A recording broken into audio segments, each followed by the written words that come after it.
Fucking irritating, dog. 5 minutos. Esta noche es muy caliente. And hey, download your TikTok app today so you can have Chinese spyware in your house for free. You go down! Give me money! Fucking future! We're talking about a badass and everything, yeah. Nothing about It's like I took a poop and it was one of those painful ones that brings a tear to your eye. Oh my god.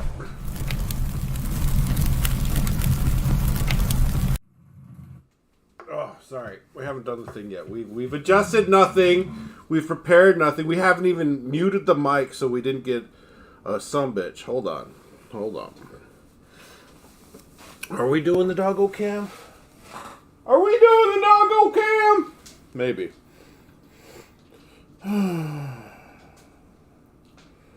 Okay. Hold on. We're working on it, dog. You're not ready for your close-up. Where are you going? What you doing? I don't know what the hell's going on. Don't look at me.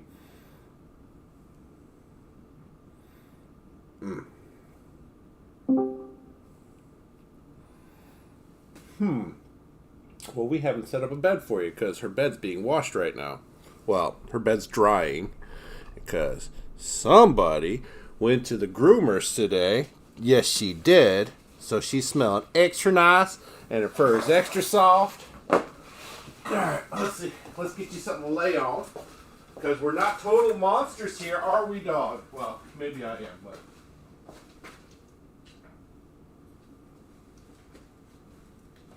What do you think? A towel and a Carhartt jacket. I think the dog might be weird. She's gonna be like, I'm gonna be weird. I'm gonna be scared because this is different. But I think she knows exactly what the intent is here. Oh. Bam. You know what? This bitch pretty fucking smart. She just set herself right up. She's like, I'm good. I've been laying on that anyways. You can't tell me how to live my life. I will try my best not to tell her how to live her life. But at the same time, maybe I will tell her how to live her life. Seeing as to how she's my sponsorability. Oh, baby. Yeah, I know it's not the same as your bed, but it's probably comfier. Alright, so let's pick ourselves some music in. Booze is already here.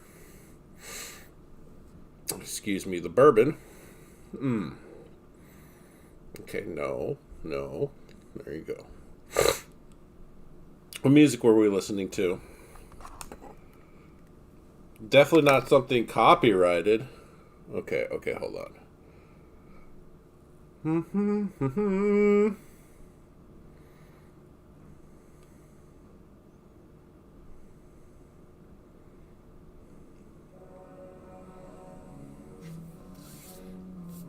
Meow, meow, meow. Oh, gotta get that light on me because, you know, what kind of stream would it be if I wasn't half blind from the light in my eyes?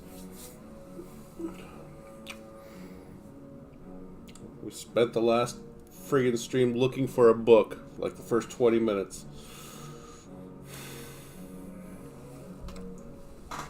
Thanks once again to today's beverages were brought to you by Lieutenant Juba Thingy. What are we having? We're having some High West bourbon, y'all. Out of this fancy, slightly dirty glass that I haven't washed out, but it's got a mountain in the bottom. It's Mount something. Mount Rainier or something? Oh, no.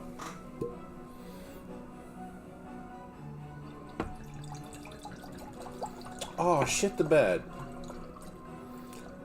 You know, I realized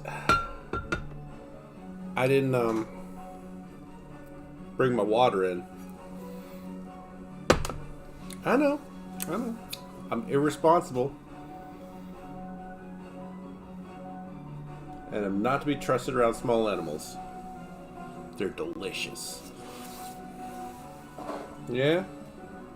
What are you doing shivering? Oh, come on. It's not that cold in here. It's 54 degrees. Temperature's got to drop another degree. Oh, stop it. She's being miserable. You stop being miserable. Have me almost feeling bad. Your sweater's not dry yet, Mama. And I can't put it in the dryer because I don't want it to, like, get really bad. Oh, wait. We got the other sweater we could put on you. The one that's really baggy.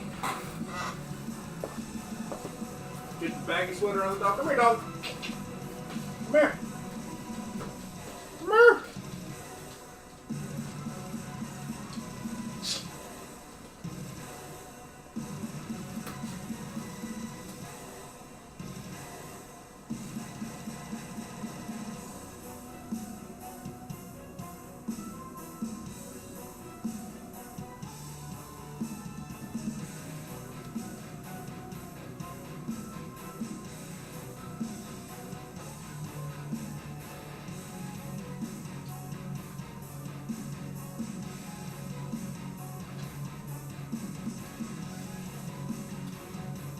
There you go, you big fucking city baby. Oh, let's go lay down. Oh.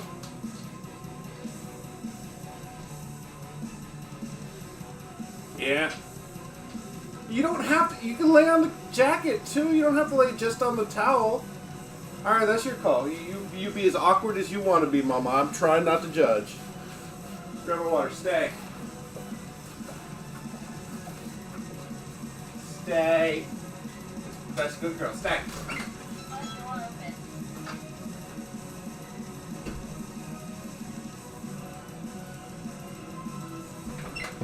Stay, I said. Jesus. Oh. I'm just a little bit thirsty. Stay.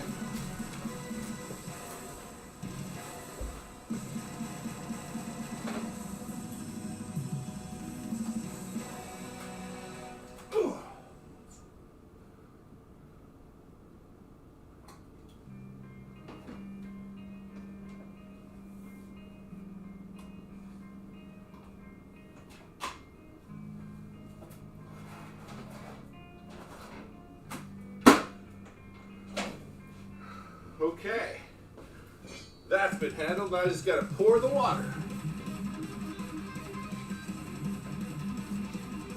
And then we'll read.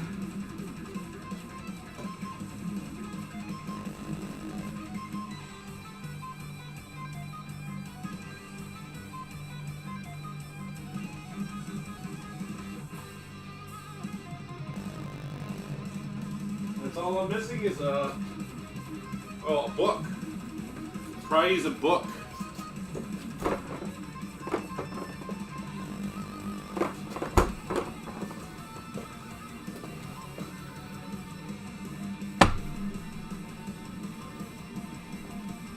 Well, I had them here.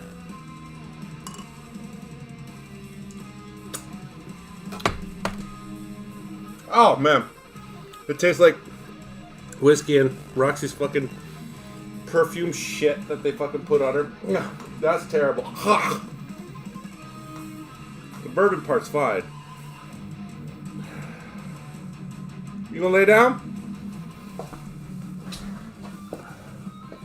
Okay. Where the fuck did I put the books at? They're together though. I think.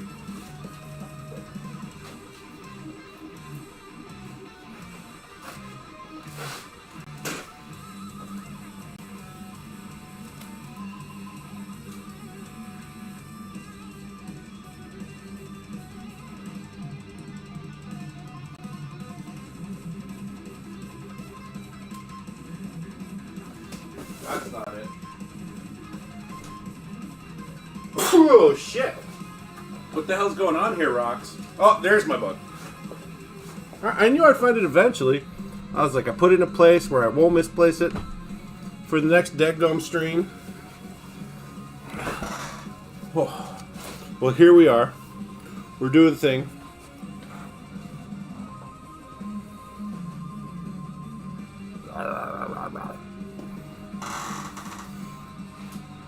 Lay down. I'm not asking. Lay down.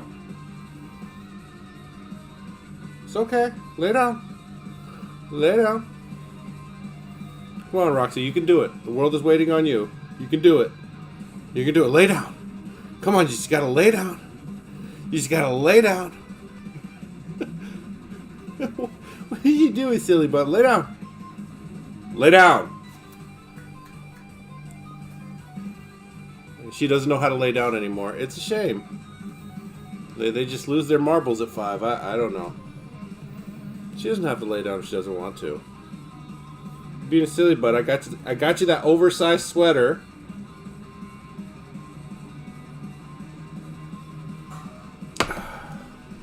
Well, that tastes like that tastes like a 2-year-old bourbon right there. And to be fair, when I tried this last time, or the first time, I already had about 12 ounces of rye in me.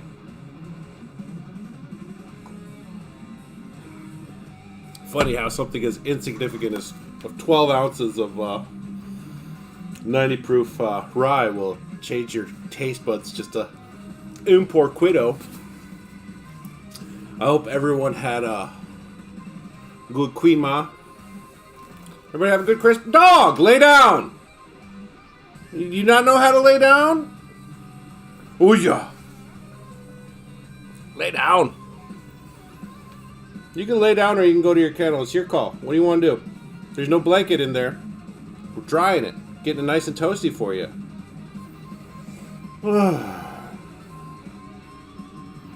I wonder how long she can hold this awkward pose for.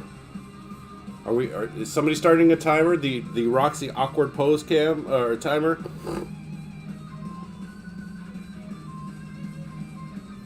Oh, come on, dog. I'm doing the best I can, but I'm asking you to cooperate with the authorities at hand. I need you just to lay down. Can you lay down? Huh? Please and thank you. Please lay down.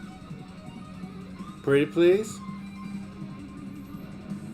Pretty please, lay down. You want to lay down? Oh, so tired. Oh, she doesn't know what to do. Come on, guys. I need you. You give her encouragement. Lay down, baby. Lay down. Lay down. Lay down. Lay down. Almost getting there. Her head's getting heavier. Come on, Roxy. You can do it. You can do it, Rox.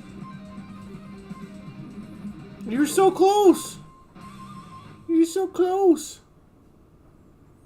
So I got her one of those whatever bones at the store, and she ate it like we didn't even make it past the register, and she's just like, I'm going to lay down here and eat it. And since this is a small store, it wasn't a problem. It's not like we're holding up the people at PetSmart or anything, but she just inhaled that thing like she's never had anything other than dog food or food in ever, and this one, she's just like, no, the charm is gone.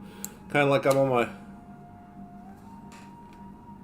third toy with her that she absolutely refuses to play with, and I'm like, all right, kid, we're not getting you any more fucking toys. I'll tell you that right now. Just, it's not tennis ball. She don't give a shit. She might be excited for one throw, but I'm like, all right, it's not that big a deal. It's only $20, whatever. It's cool. Okay, maybe the last one was like maybe 10. But they were both toys by Nerf. One was a frisbee with a hole in it that had kind of a tire tread pattern on the outside of it, and then the other one was, what was the other one? It was a freaking damn soft, hard rubber, whatever, freaking football with a nylon stitch squeaky in the middle of it, and she's just like, yeah, nah, fuck you. That bounces weird. I don't like it. She's falling asleep while sitting up, but she refuses. Lay down! Now! Oh my gosh. You're so extra right now, dog. She's been sleeping on that for the past couple days, but now she can't lay down on it because she's confused about the location. Yeah, that's your funk. Nobody else's funk is on that jacket but yours. I mean, maybe a little bit of mine, but it's mostly her. We gonna get there? You gonna lay down? Huh? Oh, yo, shake it. You'll be warmer if you lay down, you big dummy. You'll be warmer if you lay down. Don't you shake your head at me. She's shaking. Alright, well, I'm done yelling at you. You do whatever the fuck you're gonna do. But I don't appreciate this fucking damn Defiance here, live on the fucking stream. She's such a good dog, everybody said. The fuck she is. Look at her. She don't even know how to lay down. Is that a good dog? Good dogs know how to lay down.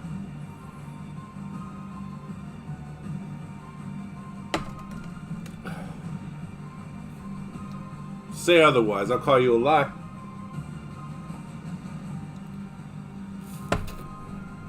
Ugh. Are we moving the camera? We might have to move. I mean, we don't have to move the camera. I'm choosing to move the camera because I just don't feel like reading this exact second. So we're going to stay busy with everything else except for... There we go. I'll scooch back some. Ugh. No. There we go. Now I'm looking extra chinky today, aren't I? Oh, hello. Oh, man, I feel that one. I've always had to do things my way. My dad will attest to that one.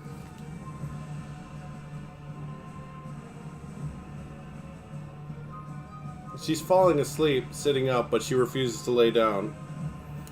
I don't understand what your hang-up is right now, doggo. But you're being weird.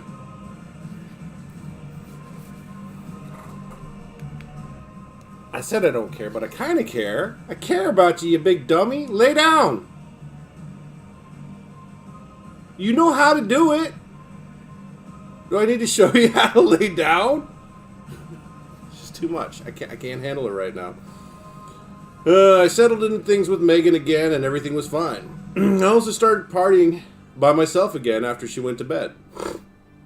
She had no idea that I just kicked or been to rehab. The thing was, because detox had been forced, I refused to get clean, though I knew I had to. I didn't intend to get back into heroin.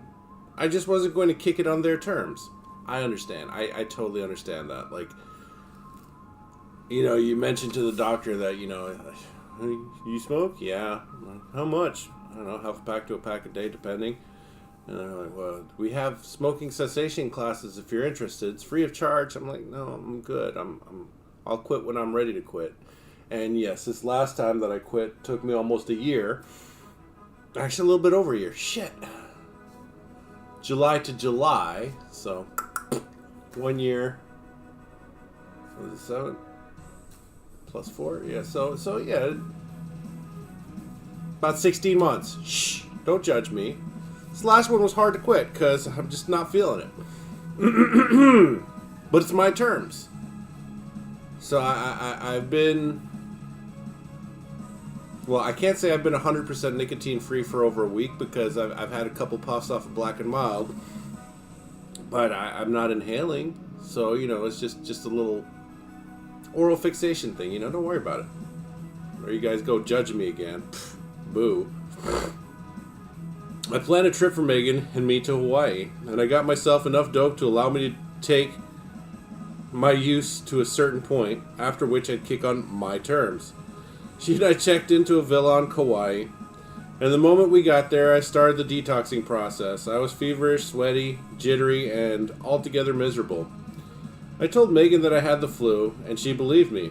She was happy enough to go shopping and sightsee on her own. That's a good girl right there. Like, I don't feel good. Go do things.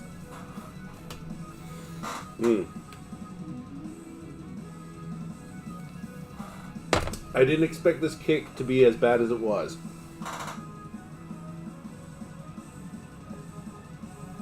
Because I thought I'd gotten through the worst of it back in Tucson. Well, I hadn't. It wasn't easy at all. I hoped that I could drink it off, but I couldn't. Everything tasted bad and everything felt bad. The symptoms were way more violent than usual. The dry heaves, the stomach cramps, the profuse sweating, the anxiety, and the creepy crawling sensations were such horrible, unpleasant company. I couldn't watch TV, I couldn't relax, I couldn't eat, I couldn't sleep. I'm sure Megan purposefully stayed away most of the time. I mean, he doesn't sound like he was fun to be around during that time. Suffice to say, I was miserable. I was in that state for a week or so while Megan and I just chilled in Kauai. Thing is, for as much effort as I put into getting drugs to feed my habit, every time I kicked, I never invested the necessary time to obtain the appropriate medicine to ease the process. It always seemed like a pain in the ass to get a bunch of prescriptions from my doctor.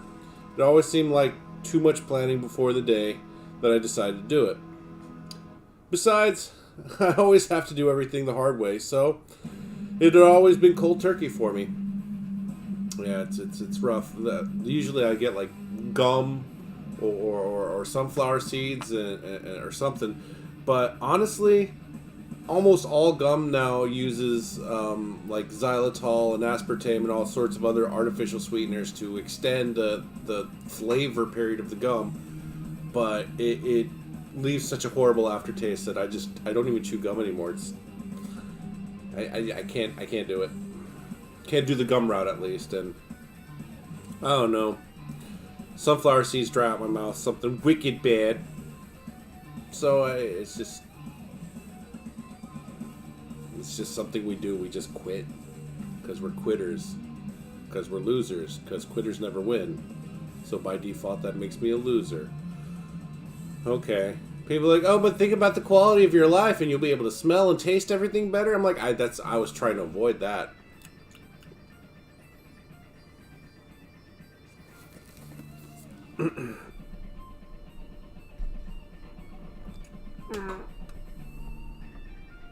Well, you get to watch her fucking big fucking stupid head fight gravity. Because she a big dummy. You big dummy. You're a sweet girl, but you're also a big dummy. Lay down. After a week, I got to the point where I could move around, and I finally started feeling better.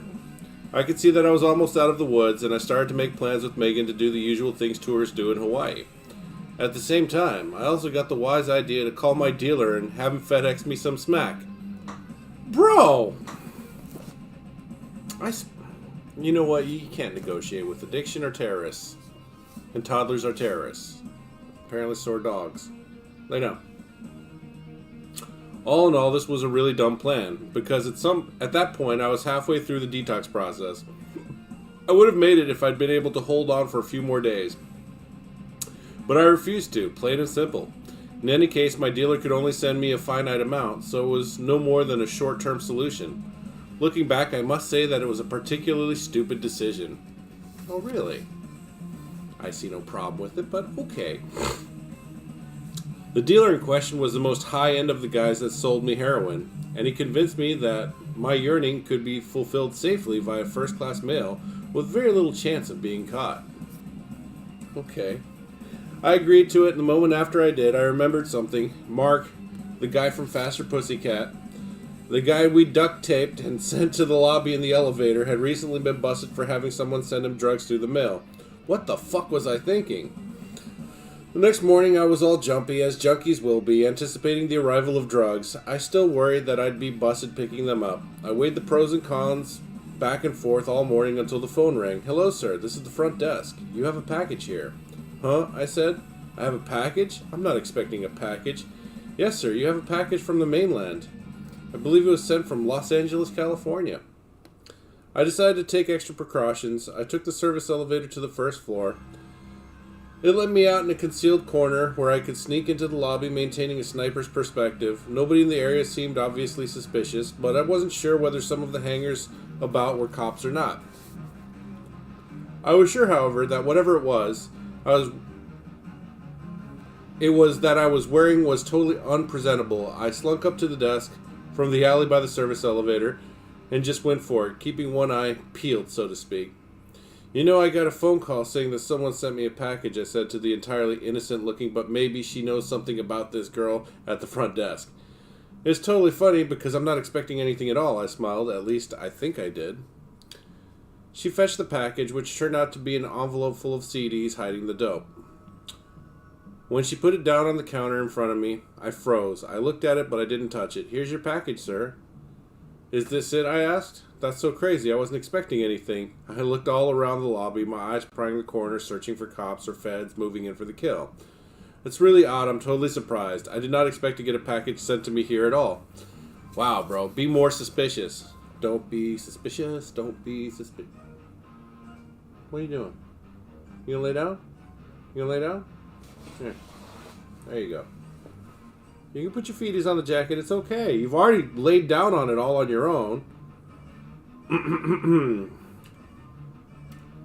Will this package arrive for you here this morning, sir? She looked at me oddly and held out a pen. Will you sign here, please? I stared at the slip of paper sitting on the counter between us. I realized that if I was being set up, if there was any level of law enforcement watching this transaction, it would be the end of me. And that once I signed this paper, they'd have all that they'd need. I looked up at the girl, I looked down at the paper, I looked all around again, too obviously. I didn't do anything for what became a very pregnant moment. Then I thought, fuck it, I signed for it. I said thank you to her and I ducked into the service elevator and hurried back to my room. Megan was still out somewhere at the time, but when she got back I was high, I was happy, and the rest of our trip was wonderful. Call me what you will, but that vacation took a 180-degree turn for the better once I got my meds. Megan and I started doing stuff. We went shopping, I rented a Jeep, and we toured some of the sites. Well, hopefully it didn't bust out the windows and the headlights like it did to everything else they rented. Maybe. From Hawaii, Megan and I flew out to Chicago to spend Thanksgiving with her mother, whom I was meeting for the first time. I finished the last of my smack in the hotel in Hawaii, and by the time we got to Chicago, I was starting to experience a typical junkie, itchy-twitchy withdrawal. I only knew a few people in Chicago, and I ran into one of them at the Smart Bar for our first night there. The guy was one of the engineers who'd set up our rehearsal rig, and though he didn't have a line on heroin, he always had tons of coke, so he hooked me up with a pile of it. It's so nice of him. When I got back to Megan's mother's house, I started shooting it in an effort to get myself straight. Okay. Megan had no idea, but I could tell that her mom knew that something wasn't quite right with me. I'm just not sure whether she knew exactly what it was. It was tough to keep my whole scene under wraps that holiday season because she and her mom had lived in pretty close quarters. Their bedrooms were divided by a shared closet, so if the sliding doors on both sides were open, you could talk from one room into the other. The night when I was watching TV and shooting coke after Megan fell asleep, I'd started tripping out, convincing that her mom was watching me from the other side of that weird divider. This went on for a few nights. I don't know what I was thinking. I was shooting coke in her twin bed between Megan's body and the wall. It was ridiculous.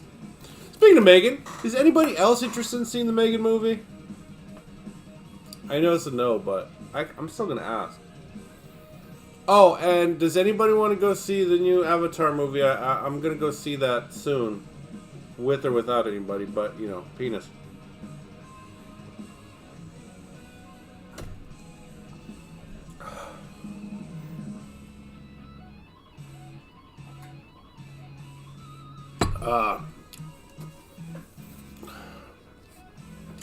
When Thanksgiving Day arrived, I took a shower and got ready to meet the family and friends. And I noticed as I walked down the stairs that somehow heroin had been cleaned from my system. It defies common logic, but my only explanation is that the coke had inexplicably taken the edge off on a very intrinsic level. I was out of my mind the whole time I was over there. Regardless, and that Thanksgiving dinner was one of the most uncomfortable holiday meals I'd ever had. But it did have its moments. We had plenty to drink and we had some good times. And then Megan and I flew back to LA, and at that point I was clean-ish. Or so. No drugs and very little booze, at least for a while.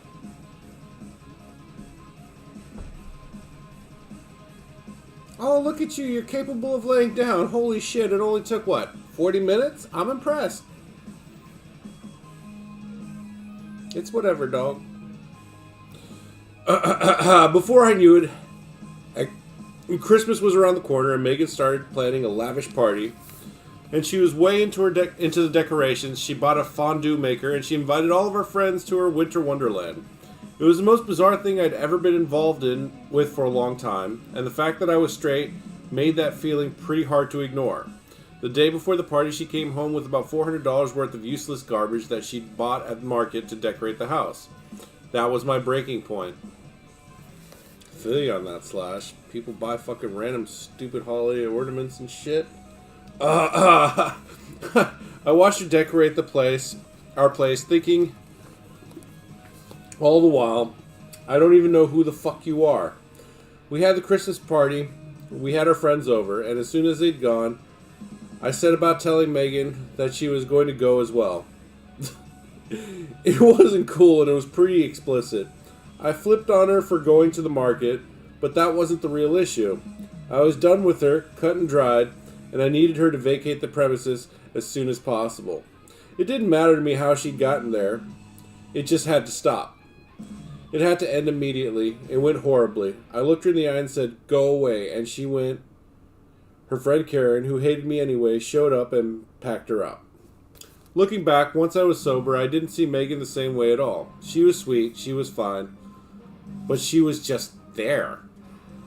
Suddenly, she was like a piece of furniture that I didn't remember buying, and I began to ask myself each and every day what we had in common. With nothing to cloud my vision, it felt like she was a stranger. I also didn't have time for the time-consuming responsibilities and distractions of a relationship, so it wasn't her so much as it was me. I was getting back to my old self. I was getting into work mode. All I kept thinking when I looked at her was, "What are you doing here? You've got to go. I've got shit to do. We've got a fucking record to make." I believe I said as much to her. I treated her harshly, especially for me, because that's not my style. But I just couldn't take it anymore, and that's the last I ever saw of her. I've always had to do things my way. I've gotten high my way, I've gotten clean my way. I've been in and out of relationships my way. I've taken myself to the edges of life my way, and I'm still here. Whether or not I deserve to be is another story. Humpty Dumpty! Look at the picture of little Slash just sitting there in this wreckage of humanity or whatever fucking bombed out hotel. I have no idea. But that chair looks kind of comfy, especially if you're, fucked up. Chapter 10. When we started this band, our future depended on our uncompromising unity. Our attitude fostered a loyal camaraderie among us, the likes of which is very rare. Success fragmented that bond by giving us everything we wanted and a lot that we didn't need, all at once. We made it in the conventional sense, and that meant money, and money meant freedom. And we were free to splinter off on our own trips. We went so far that we almost forgot what it was like to be in the same room. We almost forgot how we earned that freedom in the first place. I don't even know how that happens, but I guess it does. In the end, we found it again just in time, but there were losses and growing pains we could not avoid. To get back to where we started, we had to reintroduce ourselves. We had to trim the fat. We had to rediscover Guns N' Roses. It had only been a few years, but it felt like we'd forgotten how fun it used to be us. You'd be surprised how quickly you forget what's important when you've suddenly got everything you'd never thought you'd have. Yeah, mine was relatively recently where I started getting a whole bunch of stuff I thought I'd never have, and now that I've got it, I'm neither better nor worse for it. I just got it, and it's just like, now what? You didn't even know most of this shit existed before you bought it, but the second you saw it, you fucking had to get it. Now it's just like, I should have saved some of that money. But you can't take it with you. What are you going to do with that? Alright, hang on a second, guys. We got shiver butt over here. Stay.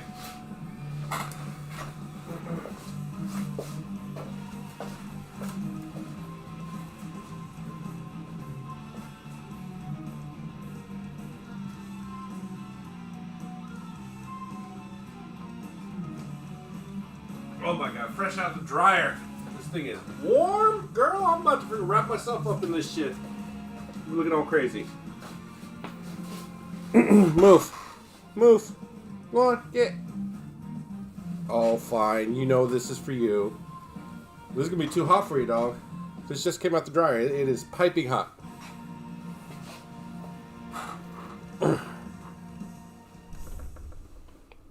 There you go. Quit your bitching. The thing is hot. She's about to overheat in a second. Then she's going to have to move. Yeah, what do you think about that? You like that? Reminds you of the depths of hell where you came from? Just kidding. Cats are from the depths of hell, not dogs. You good?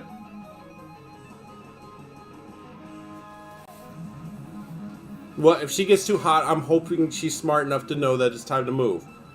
And she's definitely cool enough in the rest of the house for her to cool down quickly. What the fuck? Why the goddamn shit is my fucking phone restarting itself? Yo, motherfucker. This is unacceptable. I fucking hate technology. It's smart technology. It updates itself. Bitch, nobody asked you for that. What the fuck you doing?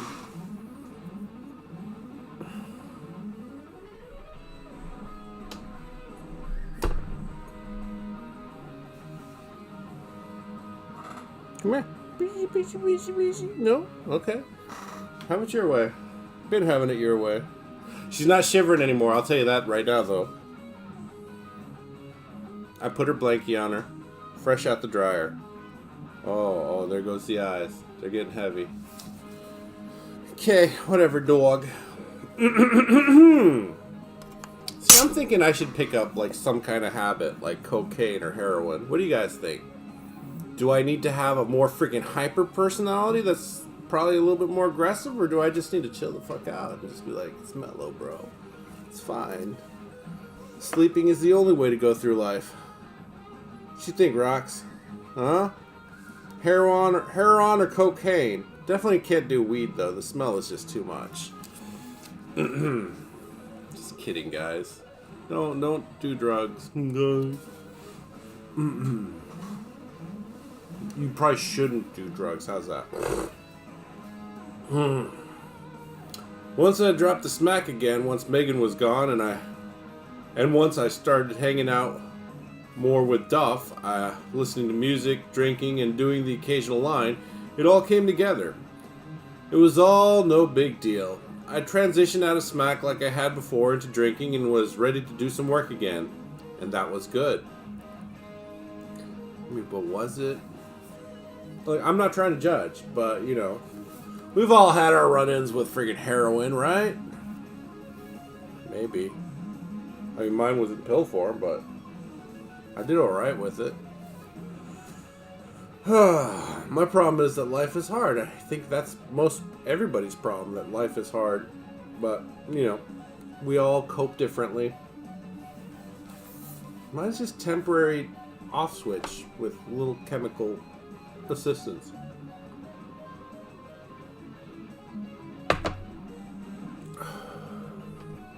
So tonight's the night where nobody said anything ever.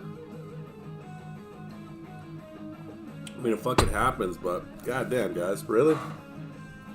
This new trend is fucking getting old. While I do appreciate you guys tuning in, but y'all can't even say hi? Goddamn, hurt my little feelers. It's okay, nah, I'm just kidding, I'm a dude. Well, I'm a man, I don't have feelings. Feelings are for children! Phone restarting itself for whatever bullshit reason. That's bullshit, phone, fuck you! Oh, anyways.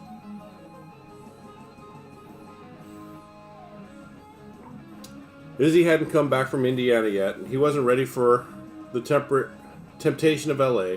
So it was Duff and I who started going back down to mates to write. We hope to get the ball rolling by our way of our example by maintaining a regular schedule which we'd write music. We were filling out the foundation of a few new songs and doing some work on pre-existing ones. As in Chicago, our goal was to get Izzy and Axel back in the room with us. But we knew that before we could do that, we needed to deal with Steven. Our man Steve had built himself up a pretty pesky drug habit and was in full denial.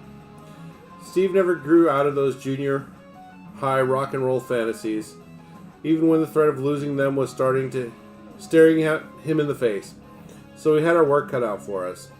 Duff and I split our time between jamming at mates and monitoring Steven, who conveniently lived down the street from Duff, but was as sneaky as could be about his consumption. While we were in Chicago, everyone had started to see signs that he was becoming a little bit neurotic and frail. But back in LA, in my strung out haze, I hadn't registered how bad off he was. And that dog is out like a fucking light.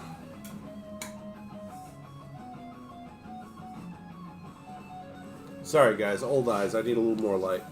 Aziz, light! Oh, that is so much better. It might last me a minute. At this point, I could see that his mental and physical health had become quite a bit questionable.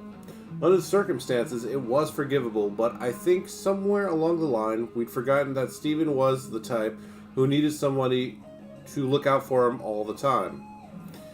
He was like a curious kid you couldn't leave alone in the house, whereas the rest of us were the kind of people who had a sustainable way of doing things. You could do whatever you wanted to yourself, but you had to carry your own weight. You could make your own mistakes, but you had to deal with the repercussions. That was the way it worked with us. Oh man, I'm thinking I'm a bit of a Steven. Sorry. I do need a constant supervision, but you know, I do not take instruction well. I just need that voice, and I don't have a Jiminy Cricket, so penis. Until our return from the Appetite Tour, the years leading up to this had been casual, fun drug-wise, more like recreational consumption. None of it had any real baggage, or so we thought, but at this point it had taken its toll. Once I saw how dark it was getting, I pulled myself out. Steve didn't have the wherewithal to see it as clearly or take steps to change it. He was in such denial, but it was tough for any of us to come down on him, even for Duff, who still did coke. Steven just didn't have all his faculties and couldn't maintain a line between his excess and his productivity. That's a shame. We did what we had to do to get him back on track, but you couldn't tell Steven anything. He would argue, then throw it back in your face. In fact, to this day, he is still arguing about why he got kicked out of the band. Sometimes I'd think that I'd gotten him to a place where he could understand. Then he'd pull a stunt like not showing up for a rehearsal. It was impossible to reason with him, with anyone. I guess in that state of mind, and really, emotionally, Steven wasn't much older than a third grader, a sixth grader tops. Oh my god. God damn it, Steven Adler. Oh. Get out of my brain. Now trying to curtail Steve's abuse was an awkward situation to say the least. Here I was, the pot calling the kettle black. Me, Mr. Recently Clean, who still drank, laying down to the law to Steven. I was doing nothing more than criticizing my mirror image from the other side of the mirror. I knew there was some hypocrisy involved, but I didn't care. The difference between Steve and me, no matter what our chemical diet consisted of, was that I was aware of my limitations. Unfortunately, he wasn't, and Guns N' Roses needed to move forward at all costs. Like Izzy and myself, Steven had slipped and lost his footing in a pile of cocaine and heroin, but unlike us, he couldn't regain his balance. We'd go over to his place in the afternoon and try to get him to come to a rehearsal, and his eyes told us all we needed to know. They'd be tiny black pin dots that were way too easy to see against the blue iris of his eyes. He'd sit there insisting that he wasn't on smack, that he was just drinking and doing a bit of cocaine, but we knew differently. It didn't help his cause that Duff and I had always found his stash. He generally kept it either behind the toilet or behind his bed. There was no one else keeping tabs on him but us. He had a girlfriend, but they'd split up, so he was living alone as he went off the deep end. We made a number of attempts at rehab, and we did get him to check in and to Exodus more than once.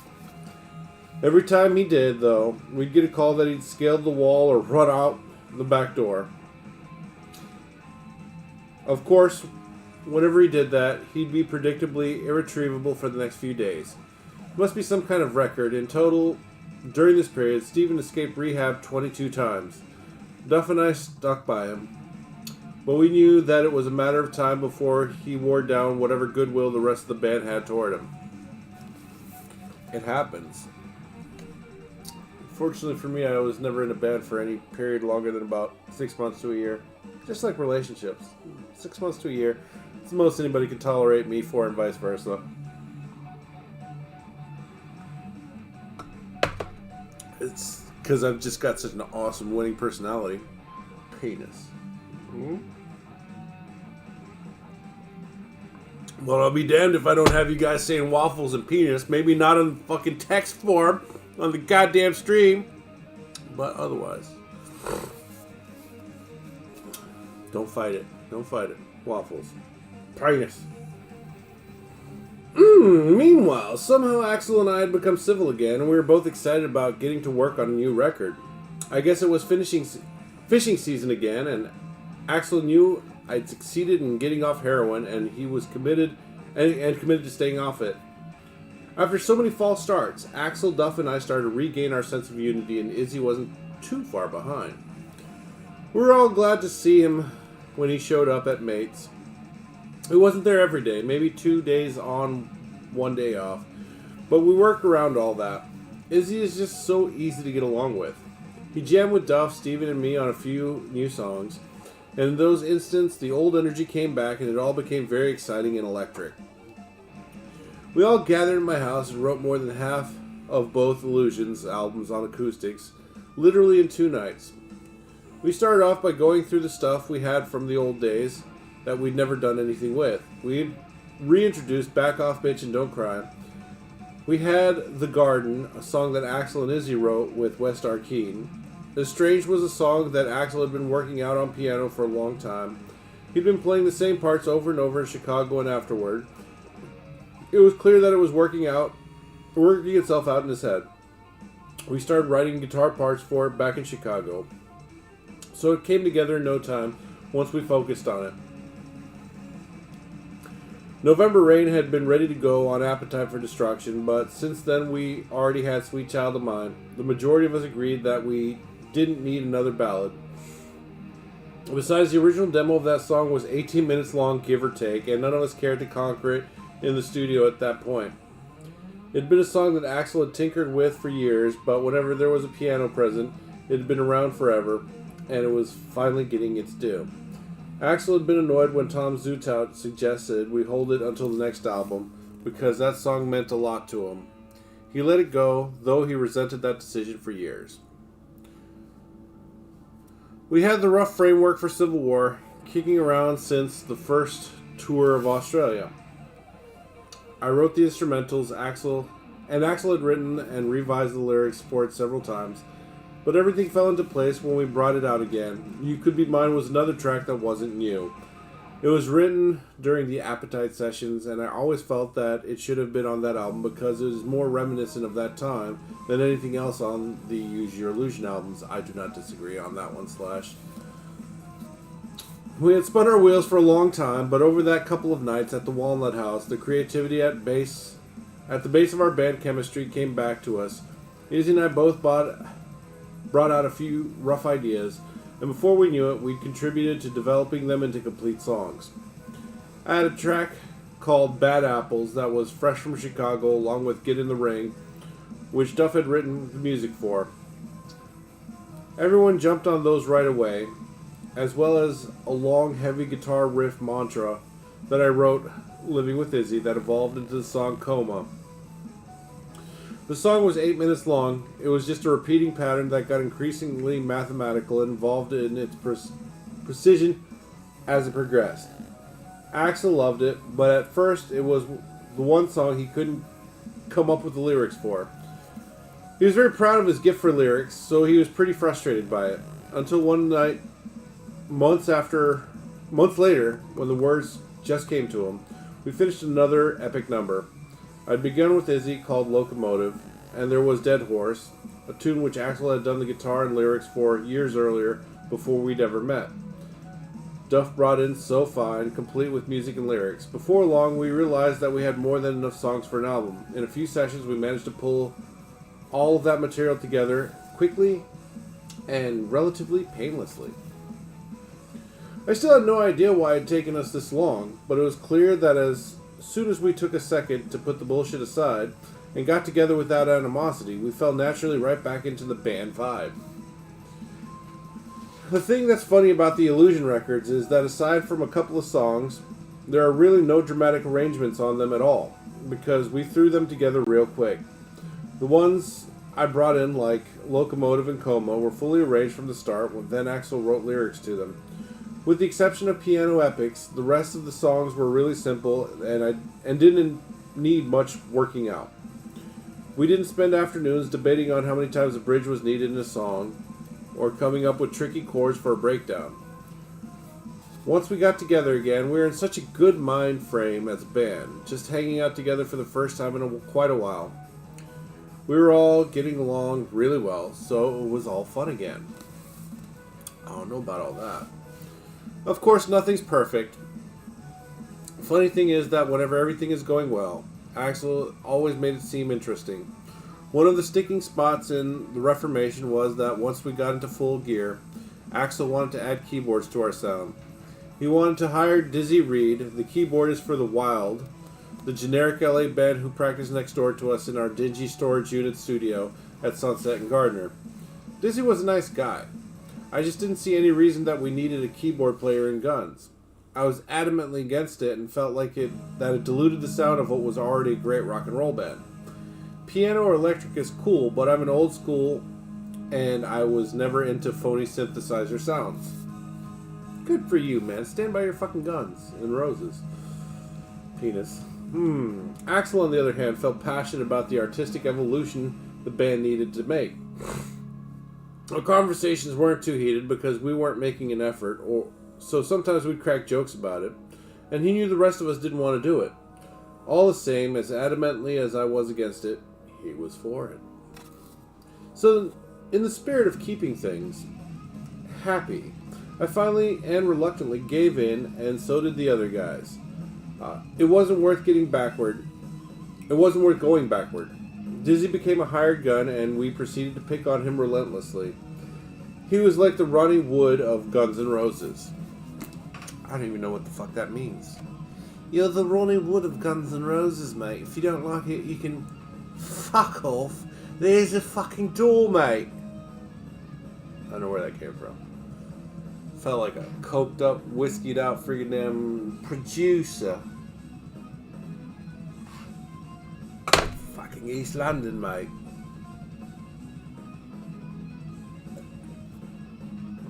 Alright, fair enough.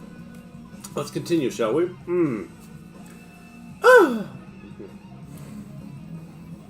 Of course, nothing's perfect. The funny thing is that whenever everything was going well, Axel always made it interesting. One of the sticky spots in the Reformation was that once we got into full gear, Axel wanted to add keyboards to our sound. Wait a minute, what the fuck? Sorry, we already read that part. I'm doing the best I can. Axel, on the other hand, felt passionate about the artistic evolution the band needed to make. Fuck! God damn it. Okay, so, maybe now we'll get to the right one. Ronnie Wood, right, okay. That was really the only creative glitch. Writing songs for Illusions felt like the way I'd always pictured an early Stone session to be back in the day. Just hanging out up in a house in the Hollywood Hills, working out ideas together. It was good to have Izzy, Axel, Duff, and me in the same room again, and more or less sober. I mean, I always had my cocktail, but I wasn't into heavy tipping the bottle style drinking. It was sad, though, that Steven wasn't really here for any of it. Or there, for that matter.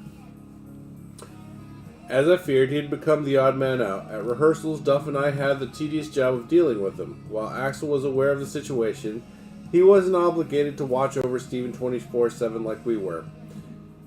And as for Izzy, he would have nothing to do with it all. Steven was becoming a heavier burden every day. Okay, so guys, I'm saying, mate, if I did win the lottery, I'm not saying there's a 0% chance that I might get turned back or onto cocaine or heroin. But there's a very low chance that that might happen. And when you have the money for shit, it's a lot harder to say no to it. Like legitimately, you know, if you guys could afford to buy, insert the name of anything or whatever, would you not buy more of some X if you could, because you had more of Y? That's a good question. I mean, how much self-discipline do you have to keep on saying no to whatever. I don't know.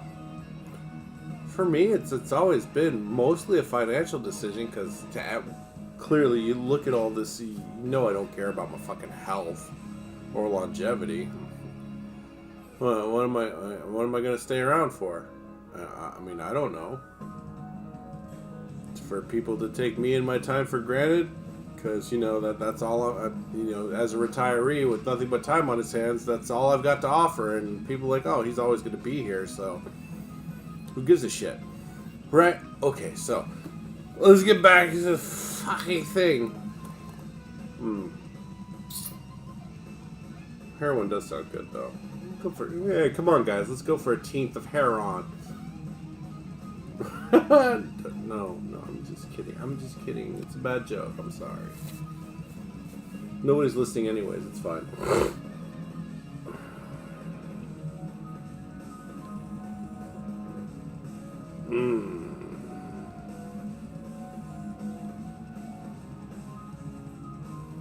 I couldn't deny the fact that kicking Steven out of Guns N' Roses for drug abuse was kind of ridiculous and excessively harsh. When we started rehearsing the material, that's when Steven's house of cards came crashing down. He was utterly useless when put to the test. Most of the time, he'd fade away from the proper time signature somewhere in the middle of a song, or just forget where he was altogether. He was just incapable of locking in with Duff or me like he used to. It was pretty dire. Something had to be done. The band finally had momentum. We'd finally written new stuff, and we needed to start recording and not stagnate. We couldn't have it be an undertaking just to get through a song at rehearsal. That's not to say we weren't really patient with Steven. We tried everything we could think of, though we probably should have taken further action. Though I'm not sure what could have been done. We'd gone so far as to bring in people like Bob Timmons, the rehab specialist, who would help clean up Motley Crue, and others who were experienced in dealing with extreme cases. Their efforts were futile. We got an offer to play Farm Maid in Indiana on April 7, 1990. That gig got us fired up in the same way that those gigs with the Stones had done for us not too long before. These kind of jump starts would kick the band into gear and get it all flowing again, because when the band was working, we fired on every cylinder.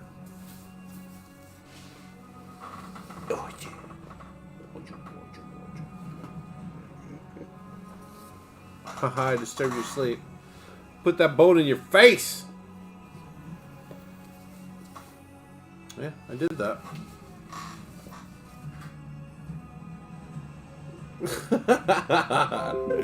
You just put your head right on that bone, it's fine. It's fine. Oh, Moobot needs an update.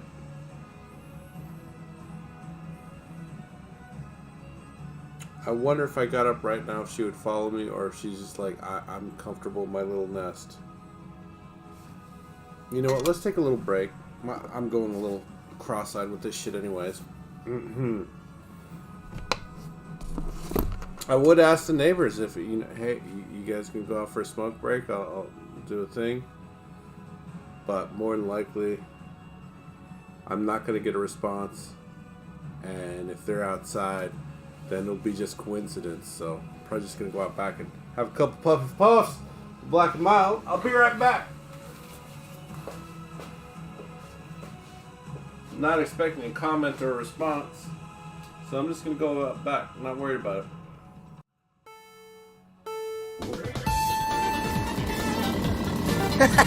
Here I come. Ha Hey! Now listen here, mister. I don't mean no trouble. Go back into your own console. But sir, I doesn't even have my own console. We're multi-platform now.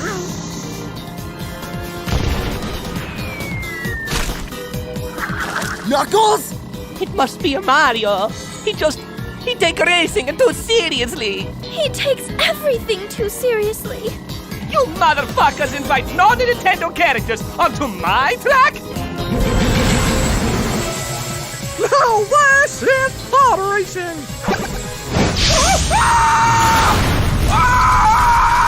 Holy shit! He's killing all the non-Nintendo racers. What is he? Some kind of racist? You're not Nintendo. You're Pretendo. You're all race traitors!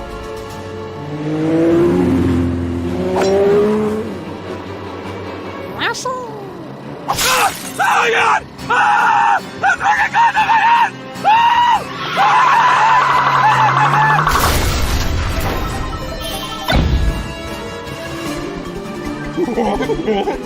23 years of jumping of barrels. 23 fucking years!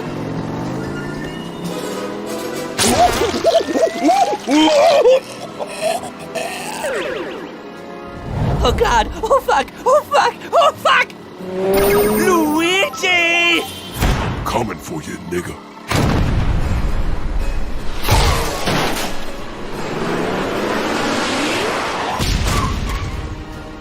Wait, Mario, think of our history. So, you like it to go fast, huh?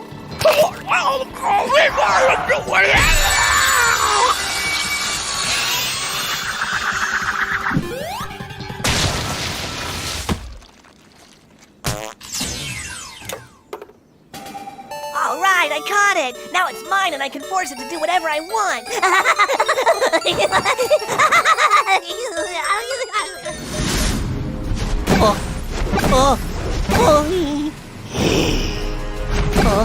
Mario, stop! We're brothers! I have no brother.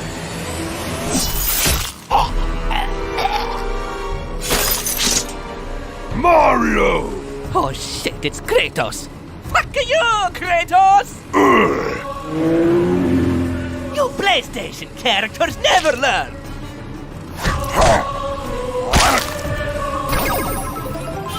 Suck my mushroom tip, you fucking son of a pig!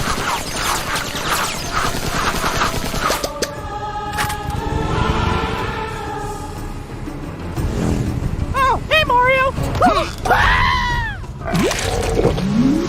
Nintendo!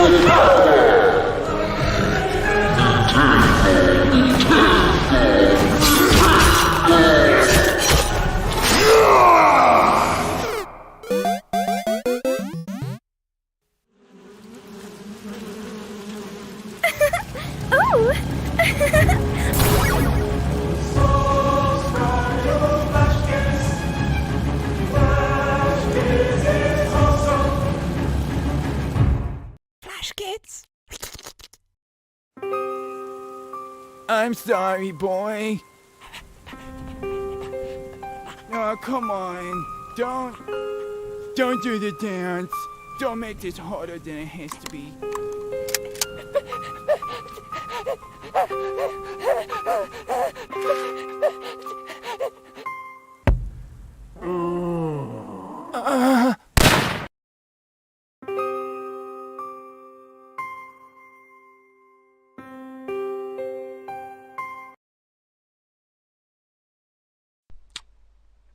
Man, I just love noodles.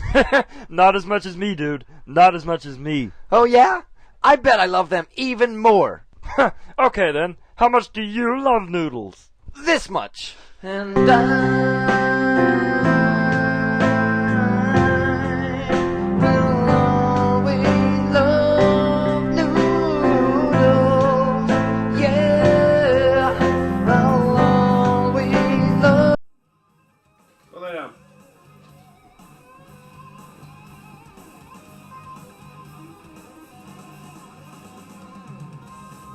Alright, so I'm gonna give you guys about 30 seconds to a minute to respond. If you want me to continue, please ask me to. Otherwise, I'm just gonna call it because I'm not feeling this. And if nobody's really here, we're all just going through the fucking motions. I'd rather not. It's kind of like when you ask for more sex and they just lay there. It's just like, oh, isn't this fun? Well, fucking never goddamn mind. Not talking about anything else.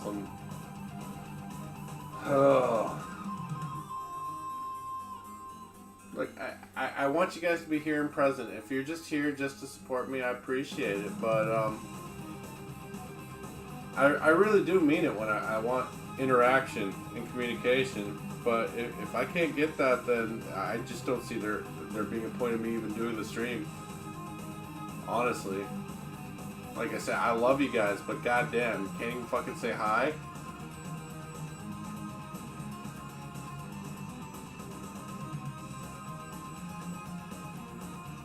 So I want to do this, but I also would like a minimal amount of participation.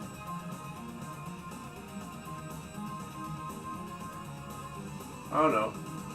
Maybe I'm asking for too much, and I apologize if I am. I don't know what normal human interaction is supposed to be looking like or be like. I think we're all just going through the fucking motions, and we have no fucking clue.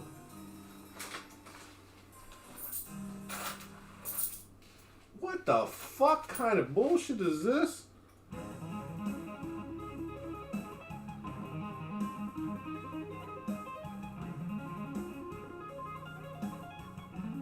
Whoa, what the fuck is this shit? Anybody see this fucking 2022 fucking damn quarter? They made they made George Washington look like a fucking obese prick, right? And then on the backside,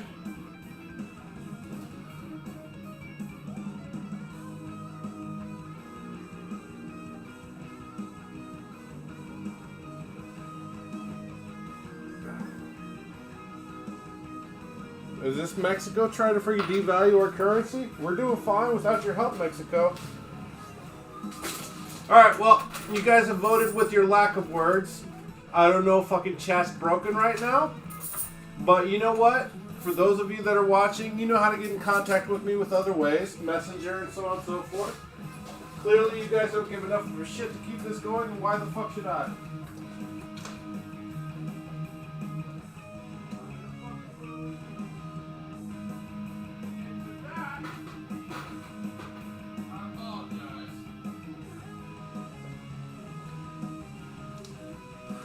But since nobody can say hi, I guess it's just time for me to say fucking goodbye. Fucking goodbye.